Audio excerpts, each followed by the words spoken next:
Hello everyone, welcome back to Unraveling Politics, a weekly political analysis show. If you weren't aware, this is my first week back in a little while, so it's great to be back. Let's get right into it. Firstly, we have the obvious posturing of Gavin Newsom to become the Democratic nominee for president in 2028. As many of you know, when Trump tweets or truths on Truth Social, whatever you want to call it, he usually posts in all caps and ends with something like, "Thank you for your attention to this matter." It's a very Trumpian thing to do in an iconic way. It's silly but iconic. So Gavin Newsom in his press office started doing the same thing. Trump posted a picture of himself as Pope and a couple months ago, and Gavin Newsom did the same thing with Hulk Hogan. I'll show that on screen right now. What's funny is that some on the right were quite mad when he did that, even though Trump did basically the same thing. And you might be wondering, well, why is Gavin Newsom doing this? Well, he obviously wants to run for president, of course, and more specifically, he's playing politics. And look, I don't blame him for what he's doing. He's been very effective. If you go to Polymarket, which is a betting website, Gavin Newsom has risen from about 19% to about 32%, which is where he's at now. AOC is at 11%, and former Mayor Pete Buttigieg is at 6%. This is not a polling site. It's not a measure of support, just a metric of what other people think that other people are going to support. So in terms of actual support, The Hill and Newsweek reported that Newsom has risen from 11% to 19%, and Kamala Harris slipped from 36% to 29% among Democrats in the Democratic primary. So Gavin Newsom's attempts to raise his profile have been working, and I will give him credit for that. 19% isn't crazy, but since he can't announce his candidacy this early into the game, this is a good way to raise his profile. At the very soonest, Newsom would announce a run for president in December of 2026, maybe January 2027. That's really the soonest he could realistically do it. Polling is too sparse, in my opinion, to be able to tell who's currently ahead for the nomination, and that will obviously get better as the years go by, but there's still about 2.5 years before voters cast their first primary ballots in either Iowa or New Hampshire. Will he be a good candidate? Well, in my humble opinion, no. First, the problem here is he is a California liberal, just like Kamala Harris was. I highly doubt a California liberal will ever be elected president. If we get another president from California, it will most likely be a Republican, but there are not many California Republicans left, so I kind of doubt that. People underestimate this, but having Gavin Newsom as a candidate would give off the Democrat elitism vibe for the second election in a row, and I would say that the third time in the last 4 elections. He is very far to the left, and you have to think about what issues swing voters in states like Pennsylvania, Michigan, Wisconsin, Arizona, and North Carolina care about. That's most likely to be the economy, as well as immigration, maybe in Arizona, and then maybe something like healthcare. It might depend on the circumstances of that particular time, what other top issues might be. So how is Gavin Newsom on the economy? Well, he will need to distance himself from the Biden administration. That is going to be tough, but that will be doable. He did criticize Biden, pardoning Hunter Biden, saying, "With everything the president and his family have been through, I completely understand the instinct to protect Hunter. But I took the president at his word, so by definition, I'm going to be disappointed and I can't support the decision." So that's a good thing. However, California is a very tough state to do business. Republicans will slam him for being high tax, high regulation, and a high spender. The economy will likely be Gavin Newsom's greatest weakness. Usually that is fatal for a Republican or Democrat presidential candidate. The only way it wouldn't be fatal is if the Republican nominee is even less trusted on the economy, which we obviously don't know that as of right now. Next is immigration, and that's going to be pretty bad as well. I can tell you right now he will be slammed as an open-border Democrat, which he absolutely is. He has been cutting benefits for illegal immigrants, but he has been resistant to Trump's deportation plans, and depending on the president's approval on immigration in 2028, which right now is about even, maybe a little underwater, that may or may not earn him any points. Healthcare, it's too soon to say. He could run on his expansion of Medi-Cal, which is a state program in California, kind of like we have CHIP here for kids in Pennsylvania, and the setting of the price of insulin at $30 a month, but we'd have to see what his exact plans are on healthcare. And I was talking to a few friends about Newsom, and I asked, does Gavin Newsom has any achievements throughout his career? And they were not able to answer. To be fair, they're not Newsom fans either, so I wasn't expecting them to answer. It was more of a rhetorical question. And some stuff came up, but it was mostly about social justice, climate change, etc. That's what I asked ChatGPT, and most of it was social justice and climate change. His only achievements are maybe funding schools, which any Democrat would do.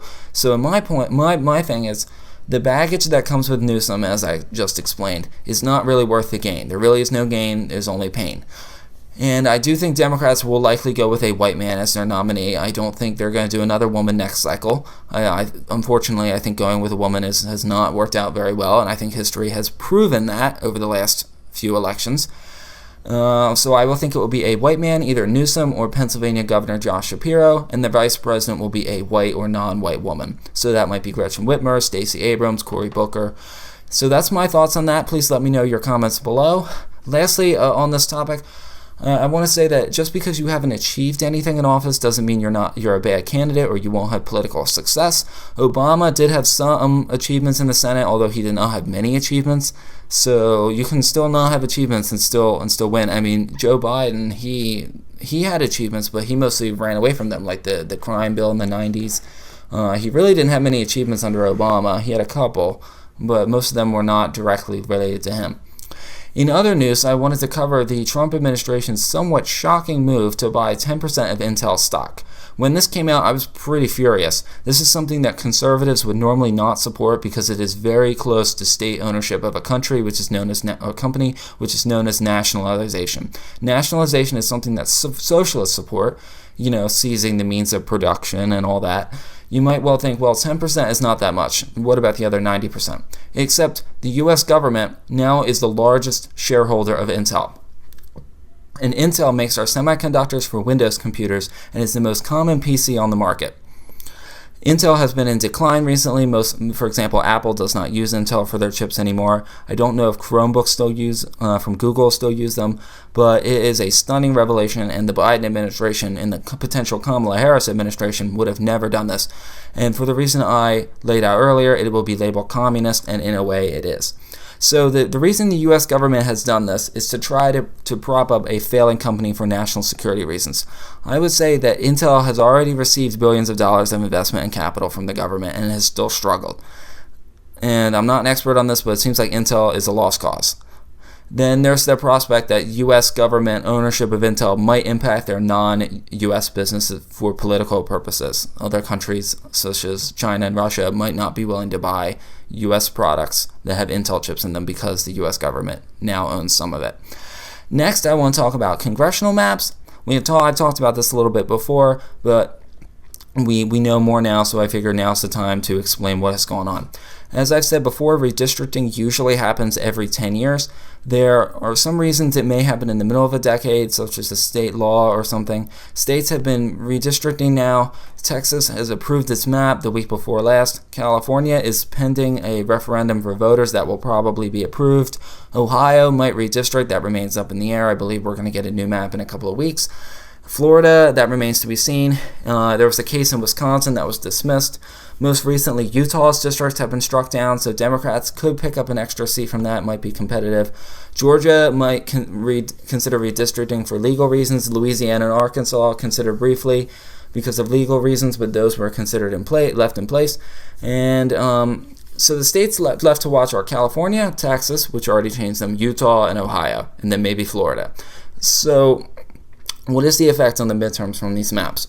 Well, I expect it to be mostly a wash. However, things can still change. Assuming California does redistrict, it's fairly unlikely Republicans will gain much from this. Florida might tip it toward Republicans if they end up doing it, and that remains to be seen. In total, it might be a net gain of 1 to 2, maybe 3 seats for Republicans. And as I've said, that's unlikely to keep the majority in their hands in 2027. And lastly, I want to highlight a federal court move, more specifically the U.S. Court of Appeals for the Federal Circuit ruled on Friday. I won't put too much emphasis on this because it will likely go to the Supreme Court and it may or may not be overruled, which is why this is not our lead story. When the Supreme Court rules on it, I can pretty much guarantee that will be our lead story unless there's like nuclear war or something.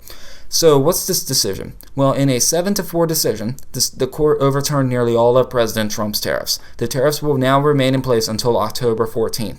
And after that date, the court will return the case to a lower court. The court will get it back, and they will determine how the Supreme Court's recent decision on limiting nationwide injunctions affects the decision. And I unveiled this, I believe I talked about this back in May or June when an even lower court ruled on it. I said it was probably going to go to the Supreme Court, and it looks like it will.